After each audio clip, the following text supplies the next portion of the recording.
ছিটকে পড়ে যায় আর সাথে সাথে আমার পিঠ থেকে দুটো ডানা বেরিয়ে আসে। আমার সব শক্তি ফিরে এসেছে। কিন্তু এটা কি করে সম্ভব? হাসির আওয়াজ পেয়ে আমি পিছনে ফিরে দেখি মা হাসছে, তারপর বাদর হয়ে জানালা দিয়ে উড়ে চলে যায়। আমি কিছু বুঝতে পারছি না। তাড়াতাড়ি মা বাবার রুমে গিয়ে দেখি তারা ঘুমাচ্ছে। আমাদের কোনো কথা তাদের কানে যাচ্ছে না। তার মানে সুগা কি? আমি দৌড়ে গেলাম সুগার কাছে, গিয়ে দেখি সুগার পেটের থেকে রক্ত পড়ছে। সুগা অবস্থা অনেক খারাপ। আমি গিয়ে তাকে ধরি। সুগা, কি হচ্ছে এসব? এখন আমি কি করব? রক্ত কিভাবে আটকাবো? আমার শক্তিটা ফিরে এসেছে, তাহলে দেখি কি করা যায়। আমি চোখ বন্ধ করে সুগার ক্ষতে হাত রেখে আমি আমার শক্তি দিয়ে ঠিক করার চেষ্টা করছি। ক্ষত তো ঠিক হয়ে গেছে, কিন্তু আমার আঘাত এত তাড়াতাড়ি ঠিক হবে না। তাই কোনো মতে সুগাকে উঠিয়ে বিছানায় শুইয়ে দিই। সুগা, কি হচ্ছে এসব? তুমি তুমি কিছু করনি, তাই না? তাহলে এইসব কি?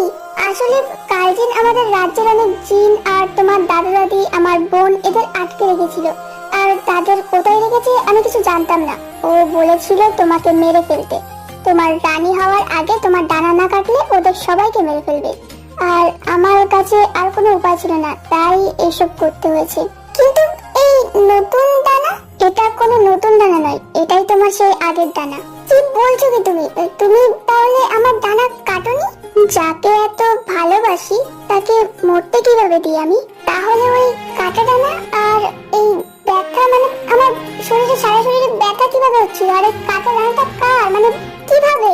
অ্যাকচুয়ালি কালজিনকে ধোকা দেওয়ার জন্য প্ল্যান করেছিলাম আমি। একটা মৃত পরীর ডানা কেটে লুকিয়ে রেখেছিলাম, মানে ওই জায়গাটাই আমি লুকিয়ে রেখেছিলাম এক পাশে। আর তারপর তোমার খাবারে ঘুমের ওষুধ আর এমন একটা রস মেশাই যেটাতে 24 ঘন্টার জন্য তোমার শক্তি চলে যাবে, কোনো শক্তি কাজ করবে না এবং শরীরে অনেক ব্যথা করবে।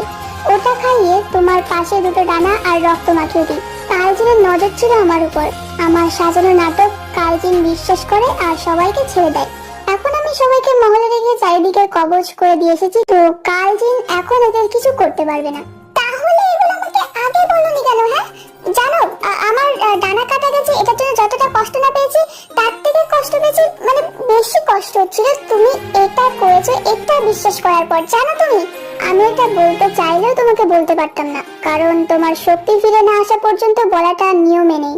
আরে দূর, নিকুচি করেছে তোমার নিয়মের। আচ্ছা, রক্ষকজিন মানে রক্ষীজিন এমন কেন করলো? কারণ ওটা রক্ষীজিন ছিল না, তোমাকে আদর করেছি এটা বোঝাতে রক্ষীজিনকে আমার মারতে হয়েছে। হোয়াট? মেরে ফেললে ওকে? আরে না না, মারিনি আমি। অ্যাকচুয়ালি দুজন লড়াই করতে গিয়ে ও একটু বেশি আঘাত পেয়েছে, তাই এখন মহলে বিশ্রাম নিচ্ছে। ও, তো এরকম ভাবে বলো না, ভয় পাইয়ে দাও।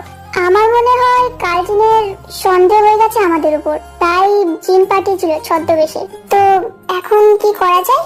এখন আর আমি ওকে ভয় পাই না, কারণ সবাই ওর থেকে নিরাপদে আছে। এখন শুধু ওকে ভয় পাওয়ানোর পালা। Jimin, I'm really sorry, extremely sorry তোমাকে এত কষ্ট দেওয়ার জন্য। প্লিজ তুমি সরি বলো না। সরি তো আমার বলা উচিত, কারণ তোমাকে আমি বিশ্বাস করতে পারিনি। এত বড় আঘাত করেছে তোমায়। আরে এতে তোমার কোনো দোষ নেই। না সুগা, এটা আমারই দোষ, সব দোষ আমার। ঠিক আছে, দোষ যখন তোমার, শাস্তি তো পেতে হবে। ঠিক আছে, বলো কি শাস্তি? আমি রাজি।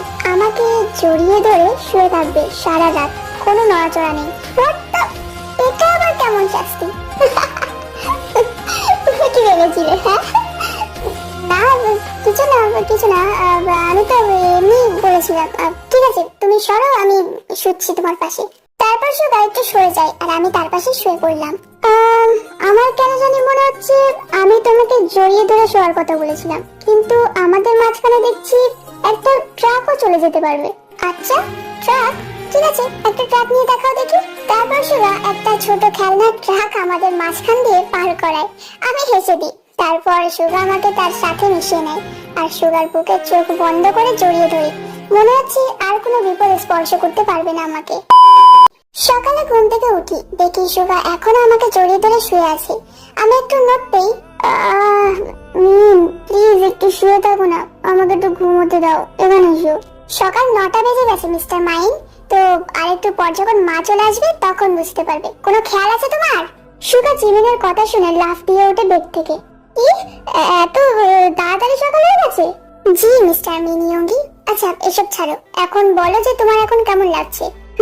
এখন ঠিক লাগছে, ভালো আছি আমি। আচ্ছা ঠিক আছে, তুমি এখানে বসো, আমি ফ্রেশ হয়ে আসছি। হ্যাঁ ঠিক আছে, তুমি যাও। আমি ফ্রেশ হয়ে এসে মোবাইলটা হাতে নিয়ে দেখি ইবোর মেসেজ। এটা দেখার পর আমার হাত থেকে টাওয়াল পড়ে যায়, আমার মাথায় যেন আকাশ ভেঙে পড়ে। কি হয়েছে মিন, তুমি ঠিক আছো তো? সুগা, শিয়াও, ইবো আর লিনু বিপদে আছে। মানে? ইবোর মেসেজ এসেছে আমার ফোনে, ওদেরকে বাঁচাতে বলছে ইবো। কি বলছো কি তুমি? তার মানে কাজিন কি ওদের কিছু করেছে? না না না, এমনটা হতে পারে না। ওদের ওদের কিছু হয়ে গেলে আমি নিজেকে ক্ষমা করতে পারবো না। দাঁড়া দাঁড়া, ওয়েট, আমি এক্ষুনি ওদেরকে কল করে দেখছি। জিমিন এটা বলে সবার কাছে ফোন করতে থাকে।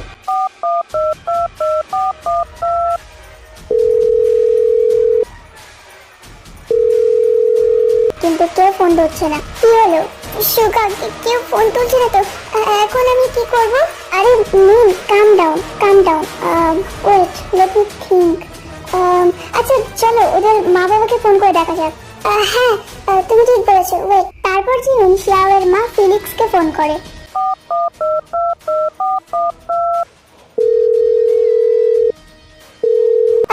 হ্যালো আন্টি, আমি জিমিন বলছি।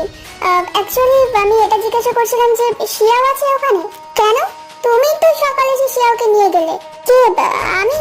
হ্যাঁ, কেন, শিয়াওয়ের কি কিছু হয়েছে? আরে না না আন্টি, আপনি চিন্তা করবেন না। অ্যাকচুয়ালি শিয়াও আমার কাছেই আছে। অ্যাকচুয়ালি ওই কি বলবো বলুন তো, এমনি মজা করছিলাম। কিছু মনে করবেন না যেন। তুমি সত্যি বলছো তো জিমিন, ওর কিছু হয়নি তো? আরে না না আন্টি, কিছুই হয়নি, ও ঠিক আছে। আচ্ছা আন্টি, এখন ডাকছি, পরে কথা হবে। আচ্ছা ঠিক আছে, ওর খেয়াল রেখো কিন্তু। জি নিশ্চয়ই আন্টি। একে একে সবার বাড়িতে ফোন দিলাম, কিন্তু সবাই একই কথা বলে আমি নাকি ওদের ডেকে নিয়ে গেছি। এখন আমি কি করব? আচ্ছা কাম ডাউন জিমিন, তুমি চিন্তা করো না। ওকে, এক কাজ করা যাক, চলো জিম দেখতে যাই। কি হয়েছে ওখানে গিয়ে সব বোঝা যাবে। আচ্ছা ঠিক আছে, তুমি বাইরে গিয়ে দাঁড়াও, আমি মাকে কলেজে যাওয়ার নাম করে আসছি। ওকে, তাড়াতাড়ি এসো কিন্তু। আমি আমার মাকে কোনো মতে বুঝিয়ে সুগার সাথে চিন্তাতে চলে আসলাম। আই থিঙ্ক কারণটি নিশ্চয়ই ওদেরকে ওর গুহায় নিয়ে গিয়েছে মনে হচ্ছে। আচ্ছা ঠিক আছে, তাহলে চলো, দেরি কিসে, কালচিনের গুহায় যাই। কিন্তু একটাই সমস্যা, ওর গুহা কোথায় কেউ জানে না আজ পর্যন্ত। তোমার জিন্দাসু কিতাবে দেখো তো কিছু পাও কিনা ওখানে। That's alright, okay wait. আমি আমার চোখ বন্ধ করে জিন্দাসু কিতাবটা বার করি, কিন্তু আফসোস এখানেও কিছু লেখা নেই। সুগা, এবার কি করব? কি করব? আচ্ছা ঠিক আছে, একবার চলো আমরা জঙ্গলের ভিতরে যাই, দেখি ওখানে কোনো ক্লু পাওয়া যায় কিনা। আমি হেসে চোখ মাথা নাড়া দিয়ে সুগার সাথে জঙ্গলের ভিতরে আসি।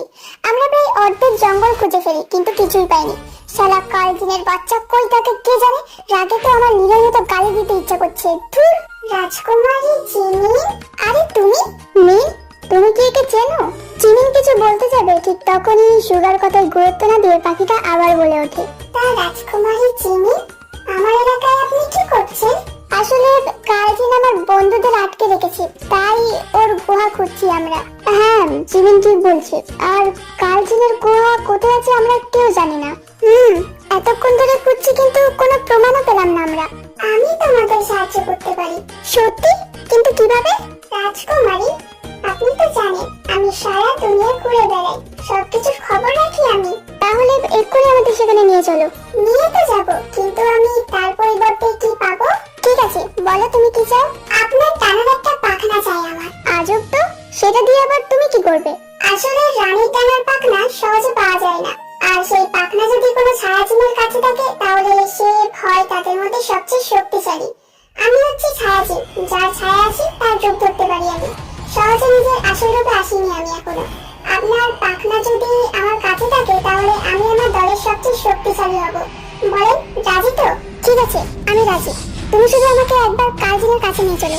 জি রাজকুমারী, আমার পিছে পিছে আসুন। আমি আর সুগা সেই পাখির পিছে পিছে গেলাম। দু পাহাড় পেরিয়ে একটা বিশাল পর্বতের চূড়ায় কালজিনের গুহা। গুহার অনেকটা আগেই আমি আর সুগা নেমে পড়লাম।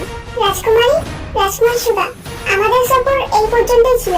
এবার এখান থেকে আপনাদের একা একাই যেতে হবে। ঠিক আছে, ধন্যবাদ। আর ওয়াদা অনুযায়ী আমার ডানার একটি পাখনা আমি এখনই দিচ্ছি তোমাকে। আমি আমার ডানা থেকে একটা পাখনা ছিঁড়ে তাকে দিয়ে দিলাম। ধন্যবাদ রাজকুমারী, এখন আমি আসি। এটা বলে পাখিটি সেখান থেকে চলে যায়। আমি আর সুগা কালজিনের গুহার কাছাকাছি এসে গেছি। আমাদের প্রত্যেকটা পা সাবধানে ফেলতে হবে, জানি না আগে কি বিপদ আসতে পারে। তুমি ঠিক বলেছো, কিন্তু গুহার সামনে তো কাউকে দেখতে পাচ্ছি না। চলো একটু এগিয়ে গিয়ে দেখা যাক। গুহার সামনে যেতেই অনেকগুলো জিনিসে হাজির হয়, চেহারা তো মাশাআল্লাহ দেখেই বোঝা যাচ্ছে। যাই হোক, ওইদিকে না তাকিয়ে আমরাও শুরু হয়ে গেলাম।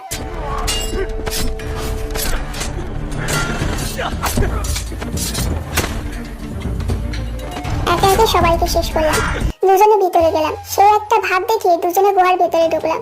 তার ঠিক কিছুক্ষণ পরেই আমাদের সেই ভাবটা ফুস হয়ে গেল, কারণ গুহায় ঢোকার সাথে সাথে একটা লোহার খাঁচায় বন্দি করে নেওয়া হলো আমাদেরকে, আর সেটা উপরে উঠে গেল। অনেক চেষ্টা করার পরও খোলা যাচ্ছে না। খাঁচাটা সামনে হতেই দেখলাম লিনো আর ইভো এক সাইডে দেয়ালে আঠার মতো লেগে আছে, আর শিয়া অন্য পাশের দেয়ালে। তার ঠিক সাইডের সামনে একটা বিশাল বড় চেয়ারে বসে আছে একটা লোক। আরে সুগা, এটা তো ওই বুড়ো লোকটা না, যেটা ওই রাজমহলে এসেছিল আমি যেদিন প্রথম দিন গিয়েছিলাম? তুমি ঠিকই বলেছো মিন, এটাই হচ্ছে সেই কালজিন। ওয়েল, এখানে বেশি জোরে কথা বলা যাবে না। আমি তোমাদের আথানি মানে গল্পের লেখিকা, ওকে? শিন আপু। সো আমি যেটা বলতে চাইছিলাম, জিমিন যেভাবে বললো বুড়ো, বুড়ো অতটাও বুড়ো না, মানে একটু ইয়াং আছে, দেখলেই তোমরা বুঝতে পারবে। ও সরি, আসল গল্প আসে যাক, লেটস গো। কি রে, তোরা কি আমাদের বাঁচাইতে আইছস নাকি একসাথে মরতে? চুপ থাক, না হলে এখানে তোকে রেখে চলে যাবো। দূর। ও ভাই, আগে খাঁচা থেকে তো বেরো। আমাদেরকে বাঁচাবে, আমাকে রেখে চলে যাবে, বলাই সার। আমি জানতাম তুই আসবি জিমিন, অনেক অনেক ধন্যবাদ সুগা ভাই। I am proud of you, thank you. আইসা কি এমন করছে? এই তো লটকাইয়া রয়েছে আমাদের থেকে, আমরা তবু দেয়ালে আটকে আছে, ওরা দেখ উপরে ঝুলছে। তুই বাঁচাতে এসছে। আরে জিমিন কিছু কর না, দেখ না ওই বুড়ো আমার দিকে তাকিয়ে থেকে কেমন করে হাসি দিচ্ছে। দূর, আমার ভয় লাগছে ভাই, প্লিজ কিছু একটা কর। আরে তোমরা চিন্তা করো না, শান্ত হও, আমরা সব ঠিক করে দেবো, ঠিক আছে? কাম ডাউন। আরে সুগা ভাইয়া, তুমি এসেছো তো, তাহলে আমাদের আর কোনো চিন্তা নেই। ও আসলে কিছুই করেনি জানিস তো, আর আমার ডানা আমার কাছেই আছে। অ্যাকচুয়ালি হয়েছে কি বলতো? হ্যাঁ ভাই হ্যাঁ, চুপ কর, আর ভালো লাগছে না। এই একই বালের কাহিনী সেই কখন থেকে শুনে যাচ্ছে, আর ভালো লাগছে না, চুপ কর তো। কে বললো তোদের এইসব কাহিনী? আরে ভাই তুই জানিস না, যখন থেকে এখানে এসেছি, ও সরি, মানে আমাদের যখন থেকে এখানে নিয়ে আসা হয়েছে না, তখন থেকে এই বুড়ো একই বেচাল পড়ে যাচ্ছে আমাদের সামনে। আমাকে দেখো, আমাকে ছাড়বো না, ছাড়বো না, আমাকে দেখো, ছাড়বো না, এই একই বালের কথা বারবার বলে যাচ্ছে। আরে এত কথা তো আমিও বলি না শালা, এই কি বলবো শালা বুড়ো কোথাকার একদম। ওই থাম। কাজিন একটা ধমক দিলে লিনো ভয়ে একটা আর্তনাদ করে ওঠে।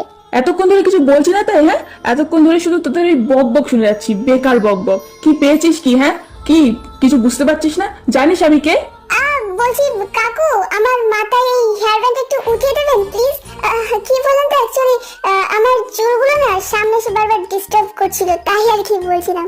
কাল কিন্তু শিয়ারের মুখের দিকে তাকিয়ে আছে, তাও আবার হা করে।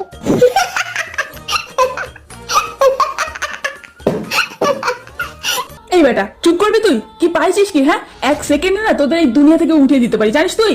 ও সরি কাকু, আর হবে না। আরে কাকু, আমার হেয়ার ব্যান্ড। এই চুপ, কখন থেকে শুনছি তোর এই বক বক? এখনই কিন্তু সবাইকে শেষ করে দেবো। চুপ থাক, একদম চুপ, মুখে আঙুল দে। আরে ওদের কথা বাদ দিন তো আপনি, ওদের মাথায় একটু তার কাটা আছে। আপনি আমার সাথে কথা বলুন। দেখ কাল, তোর তোর দুশমনি হচ্ছে আমাদের সাথে, তো ওদেরকে প্লিজ ছেড়ে দে, সবাইকে ছেড়ে দে। আরে মিনিয়ঙ্গি, এত বড় ধোকা যে আমাকে দিলি, এর শাস্তি না দিয়ে কি করে ছেড়ে দিই আমি তোকে? আচ্ছা ঠিক আছে, বল কি শাস্তি দেবো আমি তোকে? তোকে মেরে ফেলবো নাকি পরলোকে পাঠিয়ে দেবো?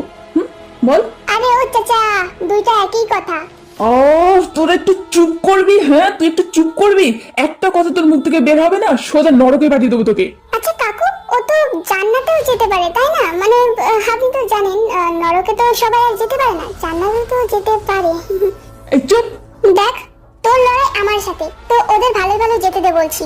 মন তো তাই চাইছে যে ওদের লাত্তি মেরে এখান থেকে বের করে দিই, কিন্তু কি করব বল? এটা মানে এরা তো তোরই দুর্বলতা, তাই না? কি চাস কি তুই? বেশি কিছু না, এই রাজ্য, তোর শক্তি, তোর তলোয়ার, আর কিতাব, আর কিচ্ছু না। বলছি চাচা, বেশি কিছু না মানে কি? আপনি তো সবই চাইছেন। এই কে আছিস, এই জোকারটার মুখটা একটু বন্ধ করতো। আরে ও চাচা, কাকে জোকার বলছেন? হ্যাঁ, আপনার চেহারাটা গিয়ে আগে আয়নায় দেখুন, তারপর বলতে আসবেন যে কে জোকার। আপনি জোকারের মতো দেখতে পারেন, আমাকে বলছে আমি নাকি জোকার। কার্জিন কিছু বলতে যাবে, ঠিক তখনই সুগা বলে ওঠে, আরে লিনো ভাই আমার, প্লিজ একটু একটুকুনের জন্য একটু মুখটা বন্ধ করবে তোমার, প্লিজ। ঠিক আছে সুগা ভাই, আমি আর সুগা আবার চেষ্টা করতে থাকি খাঁচাটা ভাঙার জন্য, কিন্তু কিছুই হচ্ছে না। ভিতর থেকে যতই চেষ্টা করো না কেন খুলবে না। এটা ভিতর থেকে খুলবে না মানে? তার মানে কি এটা বাইরে থেকে খুলবে? ওকে, লেটস ট্রাই। ঠিক আছে, ভাবার জন্য 5 মিনিট দিলাম। প্রত্যেক 5 মিনিটে একজন করে মরবে। কি বলছিস কি তুই? আগে হ্যাঁ, এই গরম শিকটা দেখছো, যত সময় যাবে ততই শিকটা সামনে এগোবে। 5 মিনিট হলেই মাথার আরপার হয়ে যাবে। আগে কাকে দেওয়া যায়? লিনো। হ্যাঁ লিনো, এ বেশি কথা বলে, তো একে দিয়ে আগে শুরু করা যাক। গরম শীতটা লিনোর সামনে যেতেই লিনো জোরে দেয় একটা চিৎকার। আম্মা বাঁচাও! এই চুপ, এখনো 5 মিনিট হয়নি, আর সময় শুরু হচ্ছে এখন থেকে। জিমিন, সুগা ভাই কিছু কর। আমি আমার মা বাবার একমাত্র ছেলে। ওরে সুগা ভাই কিছু কর, ওরে বাবা, আমার কিছু হয়ে গেলে আমার মা বাবা এতিম হয়ে যাবে। কিছু একটা কর। কাল দেখ, ছেড়ে দে বলছি ওদেরকে। আমার বন্ধুদের কিছু হলে না, এর ফল ঠিক হবে না, বলে দিলাম কিন্তু। সময় বেশি নেই, 3 মিনিট আছে। ওদের ছেড়ে দে বলছি কাল, ছেড়ে দে ওদেরকে। যত সময় যেতে থাকে আর সেই গরম শীতটা লিনোর কপালের তত কাছে আসতে থাকে। আর 1 মিনিট বাকি। গরম শীতটা লিনোর একদম কাছে চলে আসে, তার কপালে ঢুকতেই যাবে। থামো, আমি রাজি। ভালো কথা। সাথে সাথে গরম শীতটা উদাও হয়ে যায়। ওরে বাবা, রাজি যখন হলি তো আগে করে পারতিস। মুভির মতো এত লাস্টে যে রাজি হওয়ার কি আছে না? আমার মাথার ভিতর ঢুকে গেল তখন। তুই একটু চুপ থাক ভাই, আমি রাজি। আমি আমার সব শক্তি দিয়ে দেবো আপনাকে।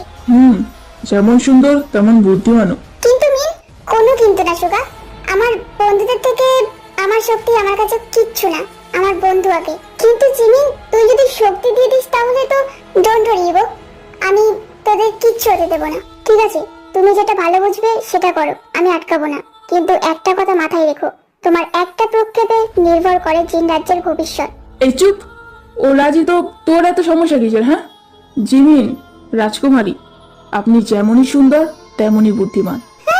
শালা লুচ্চা কোথাকার। এই কি বললি রে তুই? আমি আবার কি বলতে যাবো? আমি কিছু বলিনি। এই লিনো বলেছে। হ্যাঁ আমি না, ওই শালা। আমি কি কইলাম? হ্যাঁ তুই তো লুচ্চা করেছিস ওই চাচাকে। একদম চুপ। তোরে না বলেছি যে চুপ থাকতে? সত্যি সত্যি এবার সত্যি কিন্তু শিখ ঢুকে দেবো তোর মাথায়। কিন্তু আমি চুপ। আচ্ছা জিমিন, দাও তোমার শক্তি, দাও আমাকে। এভাবে আমি কিভাবে দেবো তোমাকে আমার শক্তি? আগে আমার বন্ধুদেরকে ছাড়ো। ঠিক আছে। কাজিন ওদের সবাইকে ছেড়ে এক কিনারায় দাঁড় করিয়ে রাখে। ঠিক আছে, হয়ে গেছে, এবার দাও। আমি খাঁচার ভিতর থেকে কিভাবে দেবো? আগে আমাকে বের করো এখান থেকে। ঠিক আছে। কাল একটা তুড়ি দেয়, শুধু আমি বের হয়ে আসি, কিন্তু সুগা ভিতরেই থাকে। সুগাকে কেন বের করা হয়নি? আমাকে কি পাগল পেয়েছো? হ্যাঁ, যে সবাইকে ছেড়ে দেবো আমি? শক্তি দাও এখনই আমাকে, তোমার সব শক্তি চাই আমার। আমি কিভাবে দেবো? মানে আমি জানি না যে শক্তি কিভাবে দিতে হয়। তাহলে কিচ্ছু করার নেই, একটাই উপায়, মরতে হবে তোমাকে।